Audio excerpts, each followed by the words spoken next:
So the second objection that is used is this objection of people use divorce as a way of as a money-making scheme. Called the people will use words like a gold digger. Okay. So there's a lot of basically people who go out from person to person looking for that wealthy person who has way more money than them. They hope to entrap them, marry that person, and then once they see that they've married long enough, then they can get divorced and get resources. And people will say this about someone like, and I'm not saying, let me be clear, I am not saying that I am saying that, okay? People will say that about somebody like, Tyrese, Tyrese who's in the divorce with his wife right now, something like that. Some people will say that. I personally don't know. I know what's going on in the divorce, but we don't know what goes on between two people. I can never make that judgment on a specific situation. So I must be clear. So these are all speculations from other people. But they will say things like, hey, look at what happened. Look, Chindi, don't you say how, people use this. And it happens a lot. It happens not a lot, but it does happen quite a frequent enough time, which is why divorces can be very, very contentious and there's a lot of disputes in divorce. I know a relative of mine who was wiped out completely. I don't think this was a situation, it was a different kind, but basically divorce is very costly. So let me now share the screen of what I mean. I usually like sharing the screen of what I wrote prior to doing this video. It shows you how I'm thinking and how I'm trying to steelman those who are objecting to my position. And at least I try to be fair. I may have not thought it out much more clearly and can always add comments to it. But please let me just share what I mean here and we'll get to that. Let's go. Ready to go. Okay. So here's the situation. People use it. So use divorce as a money-making scheme, i.e. gold digging, right? To disguise the person who files a divorce must come out of the marriage with nothing unless they can prove unfaithfulness. So the people who say this don't necessarily say that divorce should be bad. They say it should have a huge economic cost for the person filing, so that the person will think twice before filing it. So whether you've been in a marriage for 5, 10, 15, 20 years, if you find some stupid reason to file for divorce, or if you cheat on your husband or your wife, and then you divorce, you should lose everything. You should be starting from nothing, except maybe your job, which they can't make you lose your job. But basically, everything should be taken. You bought a house, everything should be given to the other person. So if you're a wife, you cheat on your husband, then everything you should be come out with nothing. And even in cases of custody, if there are children involved, we should decide on the side of the person who didn't file the divorce. That will discourage people from filing for divorce in a no-fault situation because of those economic consequences. So they say the reason why this is the case is because divorce is a contract. If I break a contract, so if I have a contract with my employer or a company and I just break the contract, they can sue me for breaking the contract.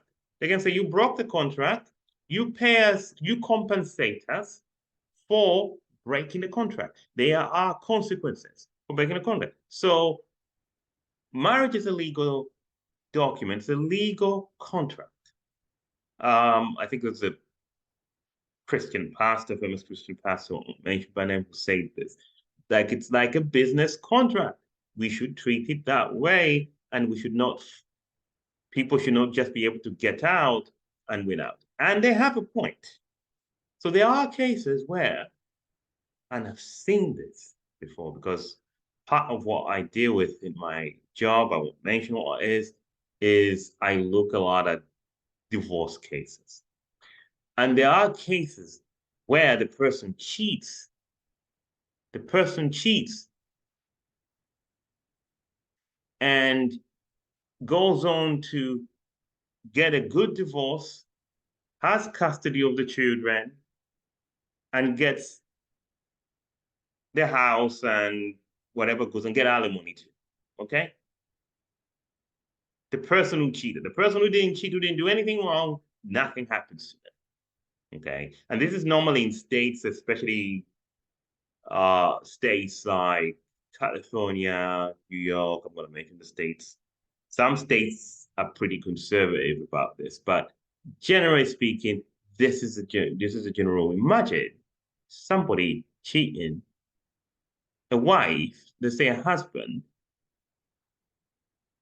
or a wife, however we look at it, cheating on their spouse, right?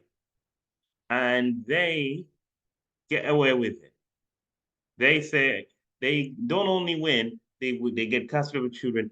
There are no consequences for their cheating. Nothing. There's no legal consequences for that. And people who are resisting and saying, this is wrong. We shouldn't be allowing people to use this as a money-making scheme. And this happens especially if somebody who is less wealthy than the other person marries a wealthy person. There was a case where I think there was a famous, I might be wrong about the details. Don't quote me this, because there's a famous musician, I won't mention her name. There's a famous musician who was married to somebody.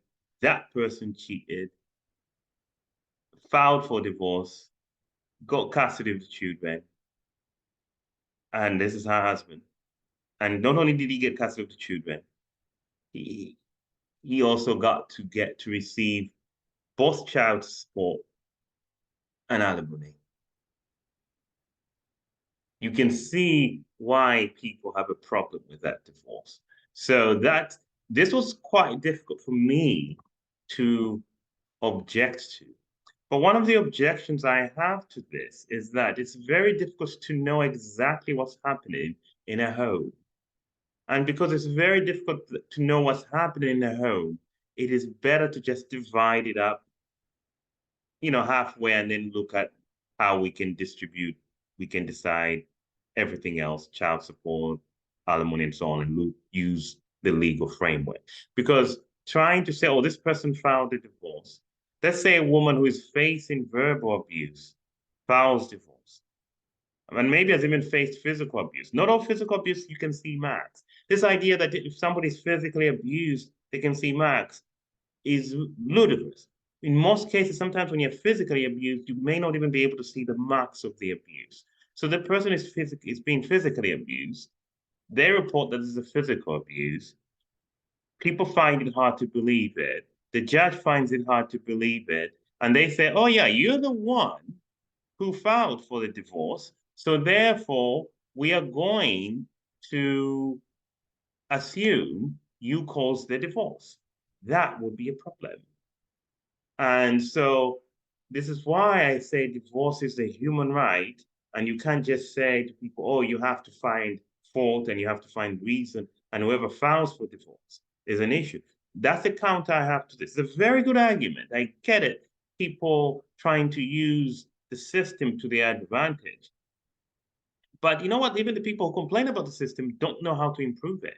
Because it's very hard to figure out how you improve the system. What would you do? So let us say you are in my position. Yeah? Let's say you are in a position you're in a position where I'm sorry, I use my position. There's no effect of me. But let's say it's you are in a position where you are being silently abused. It's verbal abuse. It's very uncomfortable, okay? But you can't prove it. And by the way, um, domestic violence is very tricky, okay? So I'll give you an example. I think I've heard a statistic that states that 24% of women, 24% of men, I'm sorry, 24% of men do face domestic, so 70 something to women, but 24% of those who face domestic violence are men, right? And most people find it hard to believe that men have faced domestic violence. So if I'm a man and I'm facing domestic violence from a woman, it's going to be hard for me to prove that in court. So imagine I am in a relationship where my wife is, say, a wealthier person than I am, right? And maybe she's a big attorney or some rich celebrity, okay? And I'm being abused. And I file for divorce because I'm being abused. And I can't prove their abuse because she's going to say, "Hey, look, I'm a woman. How can you expect me to be the abuser? That's not going to happen." These things do happen. This is the reality of life. Even though there's 24%, I think I might be wrong. I might be slightly off. People can correct me, but I'm pretty sure it's around that figure. Um, you're wrong, Chin. You're wrong, Chindi. You do not experience domestic violence, so therefore you're going to lose everything. You get out with nothing. You're going to have to stop working at Burger King or whatever. Maybe I wasn't even working. That's not okay. That's not okay. So you have to say, okay, we don't know what happened. Chindi's claiming domestic violence. We can't prove that domestic violence happened. But we do know that Chindi is way poorer than, let's say the other lady's name is Lisa. Lisa. And therefore, Lisa has to pay alimony to Chindi because they've been married for 15 or 20 years or 30 years, right? And so she's gonna have to pay alimony, and she's gonna have to compensate Chindi for the divorce, even though Chindi filed for the divorce, and we can't find good reason why he did it. Because we don't know what happens in a house. It's very difficult to figure out unless we have cameras and we're investigating, and we can do investigation CSI stuff. It would be too expensive, and it would also be an invasion of people's privacy. We can't do that. We can't prove. It's very difficult to prove who is wrong in a divorce situation. So that's why you just say no fault divorce. You don't have to give a reason why. We don't know what happened. We can never know 100% for sure what happened. So therefore, let's just make it what it is. So that's my counter to that objection, is that. Anyway, so we'll get on to the final objection, and I'll get to it right now.